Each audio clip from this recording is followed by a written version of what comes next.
कैसे हैं आप सब। उम्मीद करता हूँ आप सब बढ़िया होंगे, अच्छे होंगे और आपकी जो प्रिपरेशन है सही जा रही होगी। तो आज का ये जो वीडियो है ये मिक्स क्वेश्चन की एक क्विज़ है, 10 क्वेश्चन की क्विज़ है।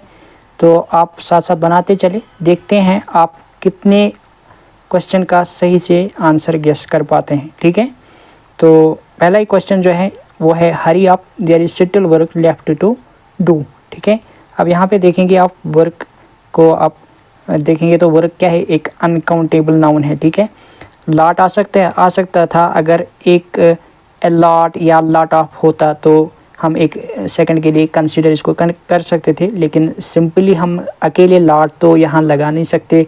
होल का यहाँ पे सेंस तो नहीं आता है, लेकिन मनी तो काउंटेबल नाउन के साथ आता है। तो यहाँ पे मच जो है वो सही आंसर रहेगा, जो कि एक अनकाउंटेबल नाउन के साथ आता है, जैसे कि much work, much water, much milk, इस तरीके से हम यूज़ कर सकते हैं। ठीक है, उसके बाद क्वेश्चन नंबर 2 है he gazed around the room dash lay hidden at treasure chest. उन्होंने कहाँ की तरफ देखा जहाँ पे क्या था, ट्रेजर हिडन था, छुपा हुआ था। ट्रेजर हम किसे कहते हैं, एक ख़जाने को कहते हैं।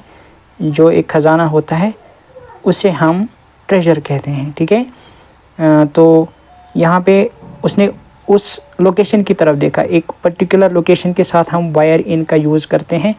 तो he gazed around the room dash lay hidden at treasure chest, wherein lay hidden at treasure chest. ठीक है, क्वेश्चन नंबर 3 की तरफ बढ़ेंगे। Each one of the participants in the annual function dash and applause. अब यहाँ पे आप देखिए ईच वन है ना, ईच वन क्या है, एक सिंगुलर, ईच वन के साथ हमेशा सिंगुलर वर्ब लगता है, यानी कि यहाँ पे आप अगर आप देखेंगे each one of the participants in the annual function dash and applause, तो डिज़र्व तो यहाँ पे प्लूरल का सेंस देता है, इज़ डिज़र्विंग तो आएगा नहीं, हैव डिज़र्व तो पास्ट का सेंस देता है ना। तो यहाँ पे डिज़र्व जो है सिंगुलर सेंस देता है, तो each one of the participants in the annual function deserves an applause. ठीक है, उसके बाद क्वेश्चन नंबर 4 की तरफ बढ़ेंगे। The air quality is so bad that it becomes difficult to breathe. अब यहाँ पे देखिए सो बैड जो है, इसके साथ सो दैट जो है ना एक परफेक्ट कंजक्शन होता है, सो और that. The air quality is so bad, air quality इतनी गंदी है, दैट ये कि इतना अब क्या है, सांस लेना भी मुश्किल हो रहा है, दैट सो दैट। ठीक है, सो दैट हम यूज़ कर सकते हैं, इसके साथ जो सी पार्ट में दिया हुआ है ये सही जाएगा। अब क्वेश्चन नंबर 5 जो है if I go to Mumbai dash I dash with my nephew. ठीक है, अब यहाँ पे एक कंडीशनल सेंटेंस दिया हुआ है कि मैं अगर मुंबई जाऊँगा तो मैं किसके साथ रहूँगा, अपने निफ्यू के साथ रहूँगा। तो यहाँ पे क्या आएगा, ये एक कंडीशन है, कंडीशनल के साथ क्या जाता है, विल प्लस, ठीक है ना, विल प्लस क्या, वर्ब की फर्स्ट फॉर्म। अब विल प्लस फर्स्ट वर्ब की फर्स्ट फॉर्म कहाँ पे है, यहाँ पे तो नहीं है। हैव स्टेट तो ये तो पास्ट में जाएगा, ये तो फ्यूचर की बात हो रही है, अगर वो जाएगा भी फ्यूचर में जाएगा, कंडीशन देता है। स्टेट भी पास्ट में जाता है, तो विल स्टे यहाँ पे है, जो कि सही आंसर इसका है, जो कि बी पार्ट में दिया हुआ है। नंबर 6 की तरफ बढ़ते हैं, जो कि है I trust him completely his conduct is dash suspicion. अब यहाँ पे देखिए आप, आई ट्रस्ट हिम कम्प्लीटली, जो कि मैं उस पर ट्रस्ट जो है कंप्लीट पूरा ट्रस्ट कर रहा हूँ, पूरा भरोसा कर रहा हूँ, यानी कि यहाँ पे शक की कोई गुंजाइश ही नहीं है। तो जब शक की गुंजाइश नहीं है तो हिज कंडक्ट इज़ सस्पिशन, तो वो क्या है, अब वो सस्पिशन, यानी कि शक की कोई गुंजाइश ही नहीं है। तो यहाँ पे आप बियॉन्ड भी यूज़ कर सकते हैं, है ना, जहाँ पे कोई ऑनेस्टी का सेंस दे रहा हो कि वहाँ पे कोई शक ही नहीं है, तो यहाँ पे हम अबो यहाँ बियॉन्ड का यूज़ कर सकते हैं।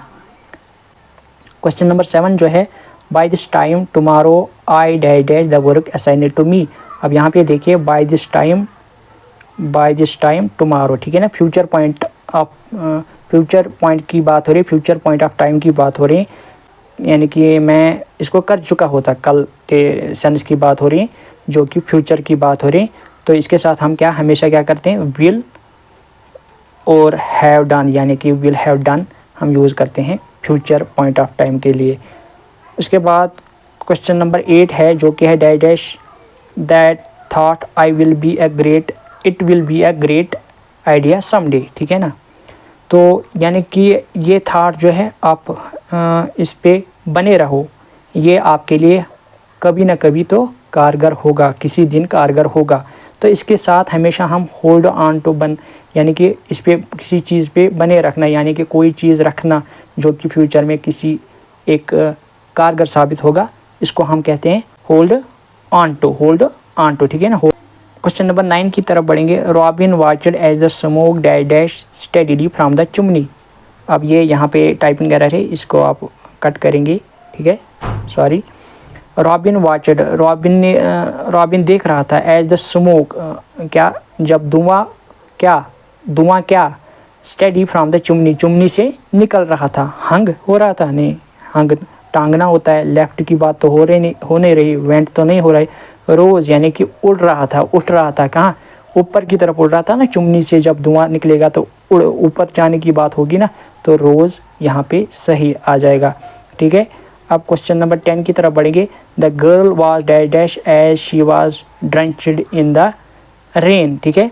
गर्ल क्या थी, वो किस में ड्रेंच हो गई थी, ड्रेंच किस में हो गई थी, रेन में हो गई थी, यानी कि भीगी हुई थी या डूबी हुई थी, किस में, रेन में। यानी कि क्या थी, बोल्ट थी, बोल्ट तो नहीं आएगा, गोल्ड थी, गोल्ड क्या है, यहाँ तो गोल्ड की बात ही नहीं हो रही। टाइट थी, टाइट की तो यहाँ पे बात ही नहीं हो रही। यहाँ पे क्या थी, अगर वो भीगी हुई थी तो वो कोल्ड होगी ना, वो सर्दी लग गई होगी उसको जब वो रेन में भीगी हुई होगी।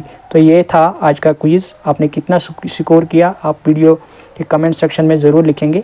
इसी तरीके के क्विज़ हम यहाँ पे लेके आएंगे हर एक चैप्टर से, और अपना जो लैंग्वेज है वो हम स्ट्रांग बनाएंगे, ठीक है। तो मिलते हैं एक नए वीडियो में, तब तक के लिए अल्लाह हाफिज़, टेक केयर, गुड बाय।